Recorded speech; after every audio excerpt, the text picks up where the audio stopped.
ನಮಸ್ತೆ. ಇದು ನಿನ್ನೆ ನಾನೇನು ಅಪ್ಲೋಡ್ ಮಾಡಿದ್ನಲ್ವಾ ಗಣೇಶ ಹಬ್ಬದ ವ್ಲಾಗು ಅದರದ್ದೇ ಕಂಟಿನ್ಯೂಷನ್ ವ್ಲಾಗ್ ಆಗಿರತ್ತೆ. ಹಾಗೇನೆ ನಿನ್ನೆ ನಾನು ಯೂಟ್ಯೂಬಲ್ಲಿ ಒಂದು ಲಾಂಗ್ ವಿಡಿಯೋನ ಹಾಕಿದ್ದೆ ಮತ್ತೆ ಮಿನಿ ವ್ಲಾಗ್‌ನು ಸಹ ಹಾಕಿದ್ನಲ್ವಾ, ಅದರಿಂದ ಕೆಲವು ಕ್ವೆಷನ್ಸ್ ಕೇಳ್ತಿದ್ದೀರಾ. ಅಂದ್ರೆ ನಾನು ಹಾಕೊಂಡಿರುವಂತ ಸೀರೆ ಮತ್ತೆ ಏನು ಇಯರಿಂಗ್ಸ್ ಇದೆ ಅದರದ್ದು ಡೀಟೇಲ್ಸ್‌ನೆಲ್ಲ ಕೊಡಿ ಅಂತ ಹೇಳ್ಬಿಟ್ಟು. ಇಯರಿಂಗ್ಸ್ ಬಂದು ಗೋಲ್ಡು ಆಕ್ಚುಲಿ ಅದನ್ನ ನಾನು ಯಾವುದೇ ಒಂದು ಪೇಜನ್ನ ನೋಡಿ ತಗೊಂಡಿದ್ದಲ್ಲ. ನಾರ್ಮಲ್ ಗೋಲ್ಡ್ ಶಾಪಲ್ಲಿ ಪರ್ಚೇಸ್ ಮಾಡಿರೋದು. ಇನ್ನ ಸೀರೆ ಮತ್ತೆ ಹಾಗೇನೆ ಈ ವಿಡಿಯೋದಲ್ಲಿ ಹಾಕೊಂಡಿರುವಂತ ಡ್ರೆಸ್ಸು ಎರಡೂನು ನಾನು ಅವನಿ ಸ್ಯಾರೀಸ್ ಅಂತ ಹೇಳಿ ಒಂದು ಇನ್ಸ್ಟಾಗ್ರಾಮ್ ಪೇಜ್ ಅಲ್ಲಿ ನಾನು ತಗೊಂಡಿರುವಂತದ್ದು.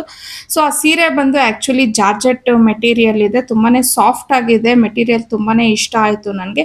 ಇವ್ರ ಹತ್ರ ಇನ್ನೂ ವೆರೈಟಿ ಆಫ್ ಸ್ಯಾರೀಸ್ ಇದೆ, ಹಾಗೆ ಒಳ್ಳೆ ರೀಸನಬಲ್ ಪ್ರೈಸ್ಗೂ ಸಹ ಕೊಡ್ತಿದ್ದಾರೆ. ಮತ್ತೊಂದು ಏನಂತಂದ್ರೆ ಇವ್ರು all over Karnataka free shipping ಸಹ ಕೊಡ್ತಿದ್ದಾರೆ. ಇವ್ರ ಪೇಜ್ ಡೀಟೇಲ್ಸ್ ಅನ್ನೆಲ್ಲ ನಾನು ಡಿಸ್ಕ್ರಿಪ್ಷನ್ ಅಲ್ಲಿ ಮೆನ್ಷನ್ ಮಾಡಿರ್ತೀನಿ, ನಿಮ್ಗೆ ಇಂಟ್ರೆಸ್ಟ್ ಇದ್ರೆ ನೀವು ಒಂದ್ಸತಿ ಚೆಕ್ ಮಾಡಿ ನೋಡಿ.